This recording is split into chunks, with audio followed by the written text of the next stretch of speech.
The Lord be with you. A reading from the Holy Gospel according to Mark.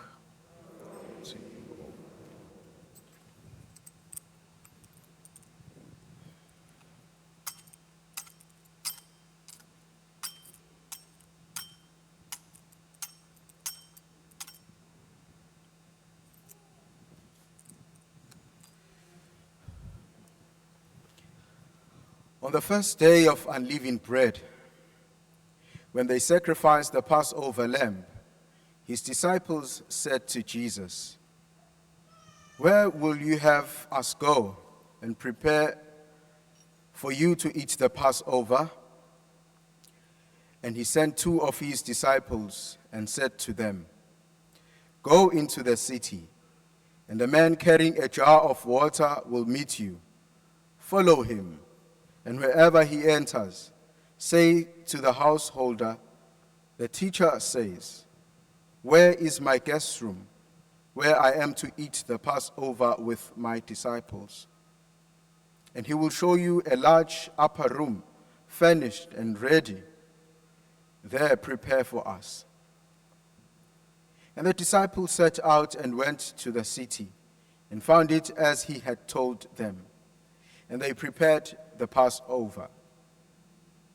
And as they were eating, he took the bread and blessed and broke it and gave it to them and said, "Take this. This is my body." And he took the chalice. And when he had given thanks, he gave it to them, and they all drank of it. And he said to them, "This is the blood of the covenant, which is poured out for many. Truly I say to you, I shall not drink again of the fruit of the vine until that day when I drink it new in the kingdom of God." And when they had sung the hymn, they went out to the Mount of Olives. The Gospel of the Lord.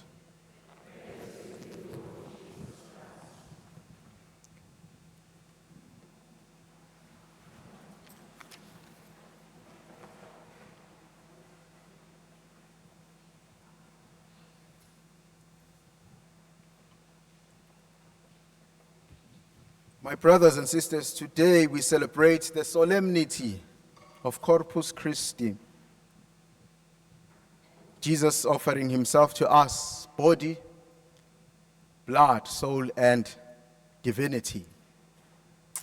And as I was preparing for this sermon, I had to go back to revisit my catechetical classes. And I realized that this speaks more about the presence of Jesus. And I was reminded of the four different ways in which Jesus is present at Mass. I'm not sure if we still remember those. Do we? I see some of you are avoiding eye contact just in case I point out some of you.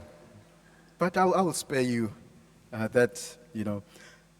Jesus is present at Mass in four ways. First, he's present in a priest, in a person of a priest. Priest is there as alter Christus, another Christ. And there Jesus is present. Because a priest stands in a place of Christ who offers sacrifice for the people. But also he is a victim that is being offered. And also he is the altar of the sacrifice. And that's a duty of a priest when he presides over Mass.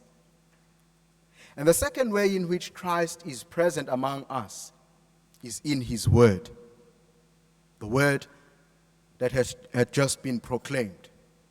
Hence, we don't just read the word, but it is a proclamation of the kingdom of God, the proclamation of the good news, the proclamation of Christ himself. And there, Christ is present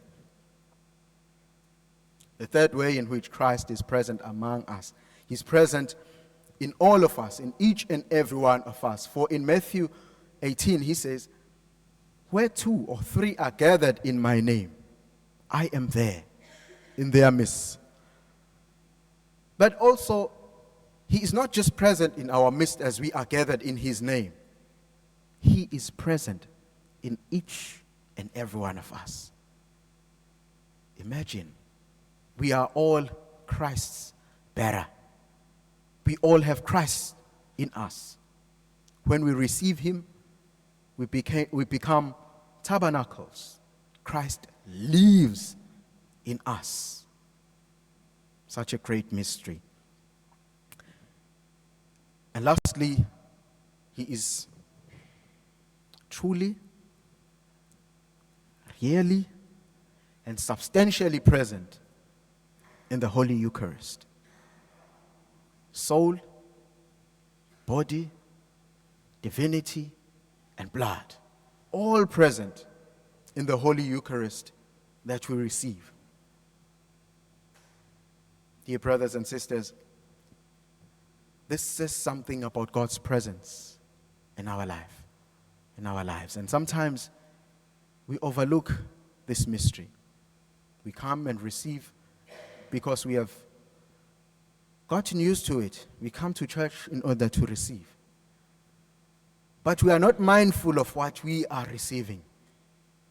Jesus himself, body, soul, and divinity.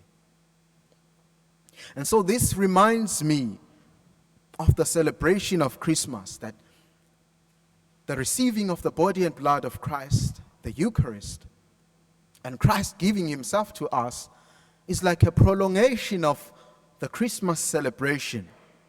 In what way? Jesus came down to us, not only to live among us, but he offered himself for us to live in each and every one of us. Not just here in the church, but in our homes, so that we can take Jesus with us wherever we go. He is present to us. And the reason why he came down and was born as human like us, it was in order that we might be saved, to save us, so that he can dwell with us, walk with us, journey with us, share our sufferings, share our joys, and live eternally with us. And having done his work, completed his work, his mission here on earth, before ascending into heaven, he thought to himself, I can never leave them alone. I should always be with them, in their midst. Hence the gospel of the day. Jesus says when he breaks the bread, this is my body.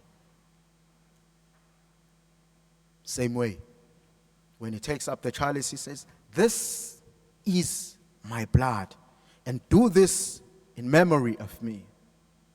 Jesus, God as he is, he would have taken anything really. He would have taken gold, for that matter. He would have just went to Woolworths and see what expensive food that was available and said, I will make this my body and blood. But he chose the simplest of food, basic food, bread, and transformed it into his body, and wine into his blood. Our Jesus is a Jesus who takes simple things and make them precious. Each and every one of us, mere human beings, he chooses to dwell in each and every one of us. And we become vessels of God himself.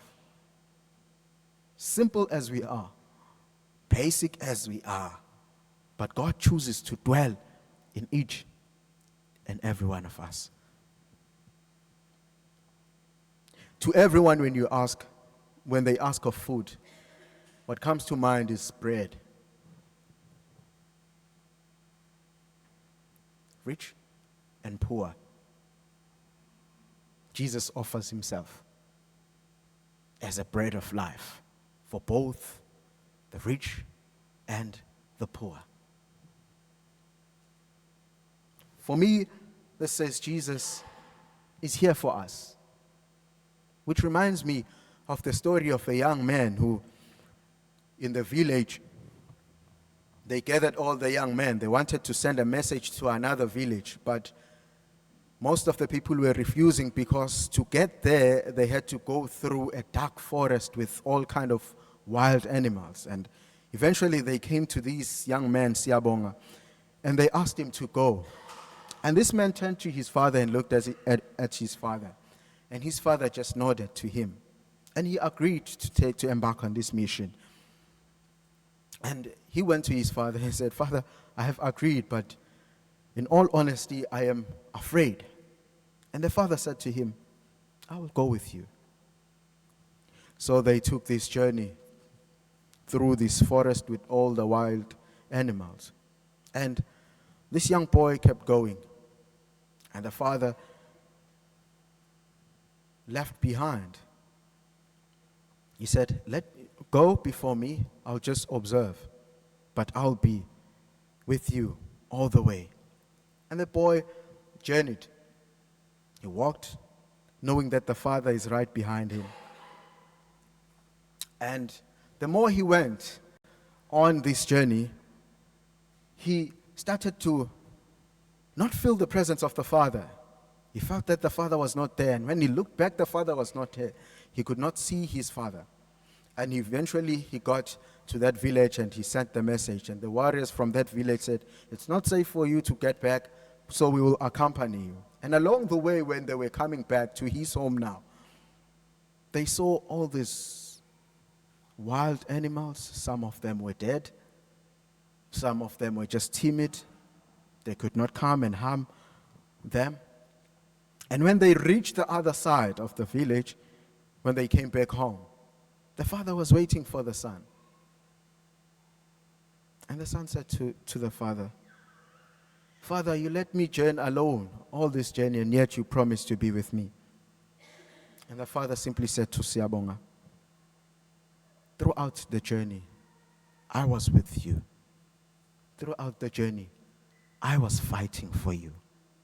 When you were walking freely, I was busy fighting these wild beasts, these wild animals. Hence you are here safe." And this is Jesus for us. He allows us to walk in the darkest forests. He allows us to walk in the darkest places in our lives where there are wild beasts, where there are things out there to catch us, where there are things out there to devour us. But Jesus, being present here in the Eucharist, when we receive him, he is there to fight for us. He is there to journey with us. He watches over us, even when storms come. Jesus just journeys with us. If we receive him with faith in this Holy Eucharist, soul, body, blood, his divinity, contained in this little host that we are about to consecrate and receive, acknowledging that we are receiving Jesus, Jesus can touch us in a way that we have never experienced before. Jesus is a healer. He wants to heal each and every one of us. And sometimes, it's true, we feel like Siyabonga, and we don't feel his presence among us. And when we look at our lives, we don't acknowledge any signs that he is present. But we just have to keep going, for he is always with us. And so today, as we receive him, give him your struggles. Give him all that's troubling you, all those sleepless nights. Invite him to come into your life and transform your life. Where you need him, those areas that you're struggling with those temptations, those habits that you seem not to get over, invite him to come into your life. Those addictions that you seem not to get rid of, ask Jesus to come into your life. Ask Jesus to come to your very own home to heal you from the hurts. The hurts you have received from your brothers and sisters, from your parents. Ask Jesus that when you receive him today, that he may come and heal you. What do you want to give to Jesus today? Is it your fears? Is it your lack of faith? Come to him. He presents himself, body, soul, and divinity. Come to Jesus.